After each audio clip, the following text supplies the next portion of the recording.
Vamos conversar com o professor do Departamento de Ciência Política da Unicamp, Wagner Romão. Bom dia, Wagner. Olá, Glauco, bom dia a todos e a todas.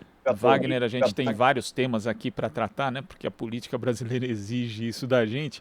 Mas queria começar com a Câmara dos Deputados. Ontem, uma comissão especial que analisa a PEC 32 aprovou o texto da chamada reforma administrativa.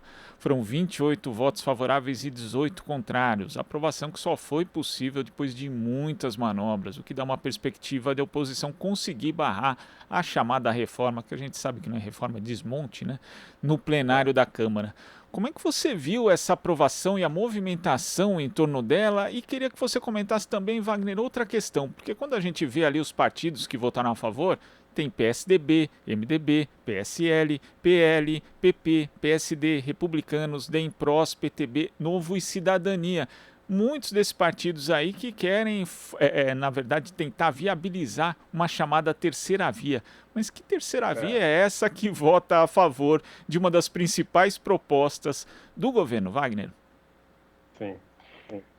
Glauco, queria comentar primeiro que a reforma, essa reforma que na verdade o termo reforma tem sido utilizado muito para tapar os buracos e para fazer os desmontes dos setores em que elas atuaram nos últimos anos. A reforma previdenciária, que é para destruir a Previdência, a reforma trabalhista, que é para tirar direitos dos trabalhadores, e agora a reforma administrativa, que realmente é um atentado ao serviço público.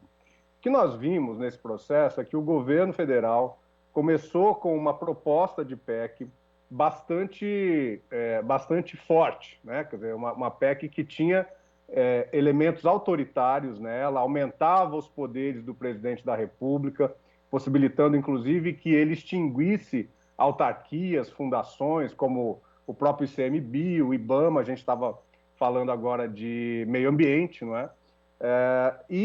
Isso também era um forte ataque à estabilidade no serviço público. Isso foi diminuindo de intensidade ao longo da tramitação da reforma, quando ela entra na CCJ, na Comissão de Constituição e Justiça, ali no começo do ano, a partir das discussões ali, a gente já tem um relatório que elimina a questão dessa centralização de poder no presidente da República, diminui o impacto da questão do ataque à estabilidade, e depois isso vai para a comissão especial, que é exatamente o que foi votado ontem. Mas houve uma série de substitutivos, a gente acompanhou uma intensa tentativa de negociação do governo, tanto com a oposição, como também com relação à sua própria base, né, a própria base governista. O que saiu ontem dessa votação, e você tem toda a razão, né, houve troca de parlamentares, troca de representantes, o Novo, né, que é um dos partidos desses que você mencionou aí, que é um partido que tem 8 deputados na Câmara de Deputados toda, conseguiu emplacar 7 deputados nessa comissão, porque tem uma agenda absolutamente afinada com a agenda do Paulo Guedes, essa agenda ultraliberal. E acho que o detalhe dessa questão da terceira via, tantos partidos que estão envolvidos nessa tentativa de se criar uma terceira via, é que eles têm muita unidade, eles podem até ser contra, digamos assim, aquilo que o Bolsonaro, essa faceta mais autoritária do Bolsonaro, essa faceta mais negacionista do Bolsonaro, mas eles estão conjugados na agenda neoliberal, na agenda de tirada de direitos, na agenda de redução do Estado e na agenda de um Estado que, portanto, não dá conta dos desafios de combate às desigualdades que o Estado brasileiro tem que assumir, né? Então, essa é a conjunção que está colocada. Essa terceira via, ela pode ser contrária ao Bolsonaro enquanto figura pública, né? Essa figura nefasta que é o presidente, mas ela está de acordo com o grosso da agenda neoliberal que esse governo também encampa. E esse governo mostra que é muito difícil, para não dizer impossível, dissociar os princípios neoliberais de práticas de cunho fascista que a gente está vendo aqui no Brasil. Inclusive, quando nós observamos o manejo do orçamento em relação à condução da pandemia, percebe-se ali que a questão da austeridade fiscal também prejudicou demais e acabou trazendo muitas mortes de brasileiros em decorrência da Covid-19. Então, fazer essa divisão como essa pretensa terceira via quer fazer, né, da inspiração neoliberal, da inspiração fascista, talvez esse governo mostre que é um tipo de divisão impossível de se fazer, Wagner. Glauco, eu acho que esse é o dilema e é o que está se colocando também, quando, por exemplo, figuras que compõem aí esse campo da terceira via, ao serem questionadas sobre se optariam por Bolsonaro ou optariam por Lula num eventual segundo turno, elas preferem não se colocar, né? E a gente sabe que em 2018 e ao longo também desse processo, e sobretudo nesses momentos em que a decisão ela afeta exatamente esse projeto de neoliberalização do Estado brasileiro, eles estão articulados nesse projeto, né?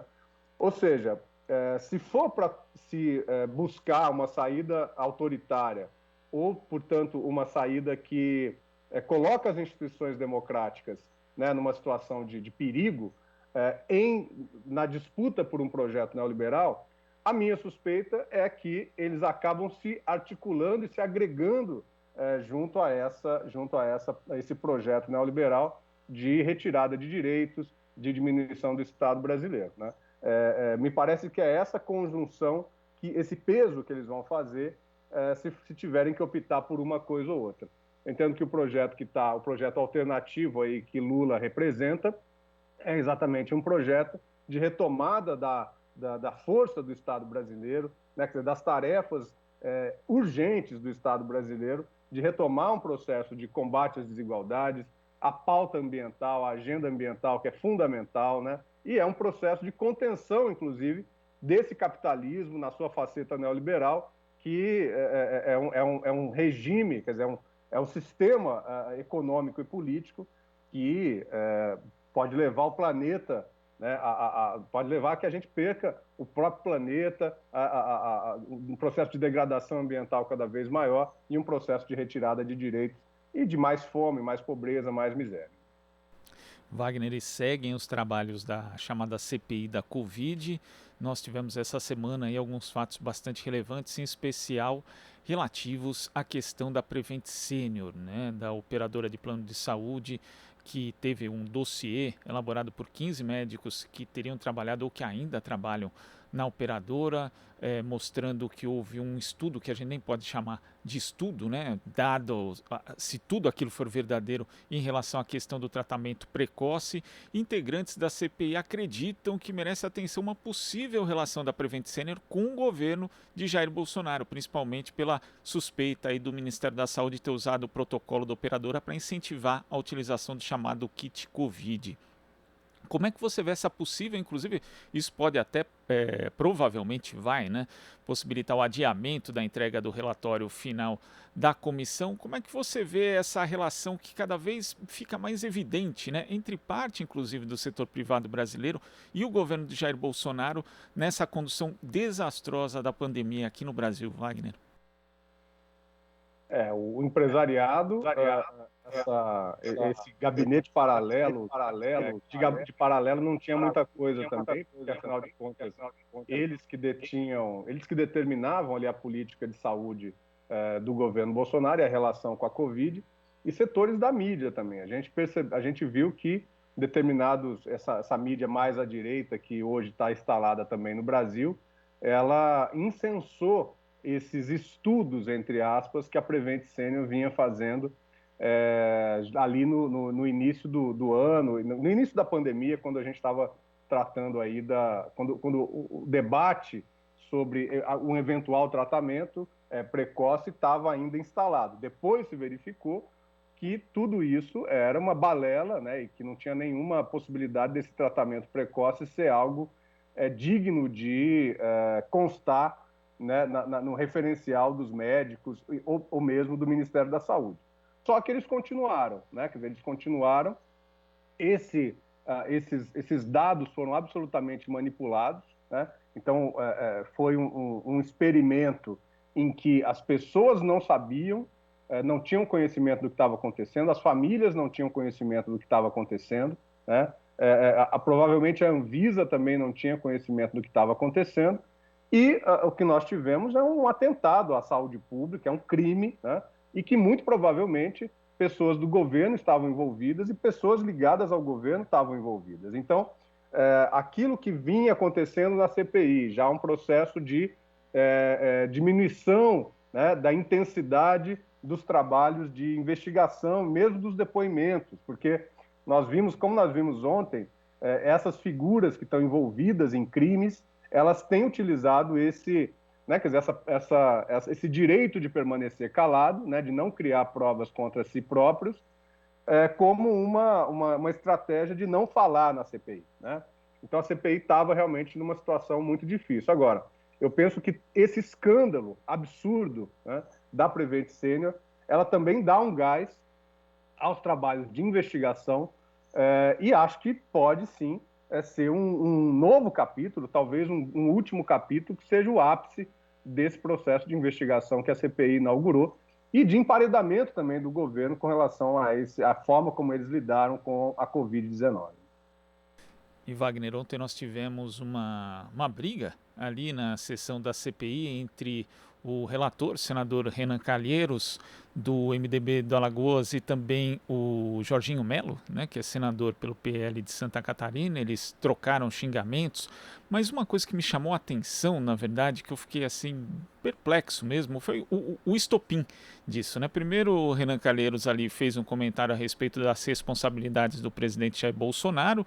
Aí o Jorginho Melo começou ali a levantar a voz, dizer: você não tem estatura para falar do presidente, como se fosse necessário ter estatura para fazer alguma crítica a alguém, ainda mais ao presidente Jair Bolsonaro. Mas depois ele se irritou de verdade quando o Renan Calheiros citou o nome do empresário Luciano Hang, né? E ali ele, o senhor tem que lavar a boca para falar de Luciano Hang. De novo, algo bastante estranho, né? E dali tivemos a sucessão de troca de xingamentos, quase chegando às vias de fato, os dois levantando, chegando a turma do deixar disso. Não é muito ilustrativo, né? A gente teve também um depoimento que foi um não depoimento do empresário Carlos Wizard, porque ele recorreu ao direito de silêncio quase o tempo todo, mas foi adulado por senadores governistas. Uma demonstração bastante vergonhosa, inclusive, né, de puxa-saquismo, falando o português, claro. Como é que você viu e vê isso? É simbólico da sujeição de parte da classe política a uma parte da elite econômica que é sócia, inclusive, desse desastre sanitário brasileiro? Sem dúvida, Glauco. Eu também senti a mesma coisa, também percebi que o senador lá de Santa Catarina se empolgou exatamente quando o nome do Luciano Hang foi colocado. O Luciano Hang é uma pessoa bastante poderosa no estado de Santa Catarina e para além, né? Infelizmente, colocando aí estátuas da liberdade, né, emporcalhando as rodovias do país e as periferias das grandes cidades com aquela estátua da liberdade em frente àquela sede da empresa de arquitetura bastante duvidosa, para dizer o mínimo. E, de fato, eu acho que aí se entra numa espécie de conluio, né, que foi se estabelecendo desde a campanha do Bolsonaro, lá em 2018, talvez até antes, entre setores desse empresariado, que é o empresariado, inclusive o empresariado de serviços, né, Glauco? Interessante a gente perceber isso, que cresceram muito nos últimos anos e que foram se articulando a essa pretensa nova elite política bolsonarista, né? Então nós temos sim uma articulação entre aquilo que é o campo bolsonarista, o campo político, militar, civil e militar bolsonarista, esses empresários que viram também no processo da pandemia como uma possibilidade de ampliar o seu enriquecimento. né? Quer dizer, muitos deles acabaram se envolvendo ou tentando se envolver nessa compra das vacinas, né? Nesse mercado que se abriu das vacinas e dos remédios aí de tratamento, do chamado tratamento precoce, por outro lado, essa classe política também que se articulou ao bolsonarismo e que agora está defendendo o Bolsonaro na CPI. Eu penso que a convocação do Luciano Hang, ela foi colocada, ele deve prestar depoimento à CPI agora na semana que vem. Eu acho que há duas possibilidades aí. A primeira é que ele realmente permaneça calado na maior parte do tempo e não abra o jogo, né? Agora, ele também vai utilizar esse cenário da CPI como um palco, né, para se colocar e para fazer o enfrentamento ali com os senadores.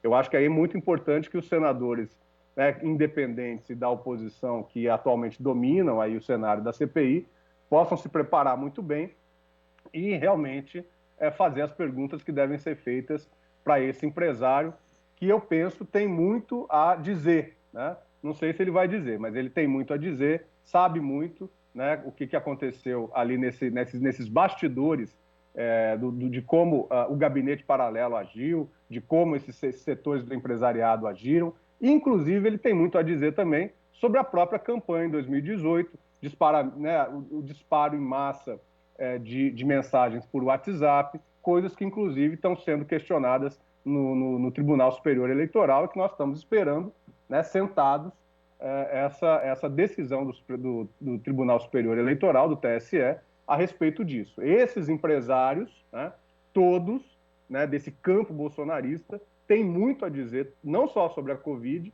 e a questão do tratamento precoce, mas também sobre o que aconteceu nas eleições em 2018. E Wagner, eu falei que era muito tema, muito assunto realmente que aconteceu só ontem, né? Na mesma sessão da CPI, o senador Eduardo Girão mostrou que Flávio Bolsonaro requisitou uma viagem a Las Vegas em janeiro de 2020, mesma data em que o depoente de ontem, Danilo Trento, apontado ali como sócio oculto da Precisa, também estava nos Estados Unidos. E tivemos ainda a revelação de que Carlos Bolsonaro, que é vereador do Rio de Janeiro pelo Republicanos, é apontado como chefe de organização criminosa nos depoimentos e documentos entregues ao juiz Marcelo Rubioli da primeira vara criminal especializada do TJ do Rio. O cerco se fecha cada vez mais em relação à família Bolsonaro? Glauco, eu penso que é isso que nós esperamos, né?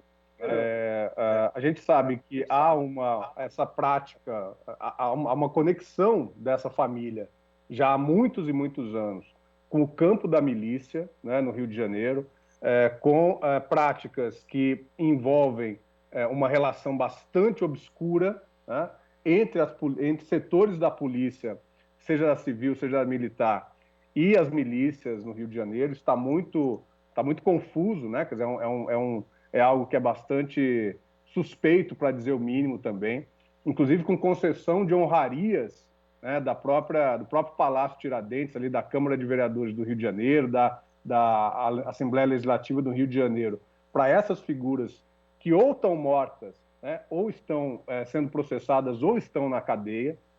Então, há todo um cenário relativo a isso. Há um avanço nas investigações sobre a questão das rachadinhas e um entendimento cada vez mais claro da justiça de que isso configura crime, configura enriquecimento ilícito. E a gente, né, quer dizer, as informações que nós temos é de que a família Bolsonaro praticava isso, não era só o filho, não era só o 01, não era só o 02 nem o 03, era o comandante aí, o papai Bolsonaro, que também praticava isso, e isso precisa ser investigado, se precisa vir a público, né? O que nós também temos a compreensão é que a base bolsonarista, essa base aí dos 22% que ainda sustentam Bolsonaro, trata isso como uma coisa menor, né? Esse tipo de prática como uma coisa menor e, portanto, passa pano para essas práticas do Bolsonaro. Portanto, resta a justiça se pronunciar, resta a justiça dar o seu veredito, e a gente espera que isso seja o mais rápido possível, que haja possibilidade de indiciamento, que haja uma possibilidade de que o Supremo Tribunal Federal dê a permissão de investigação para esses, tanto para os senadores como para o deputado, o senador e para o presidente da República, da família.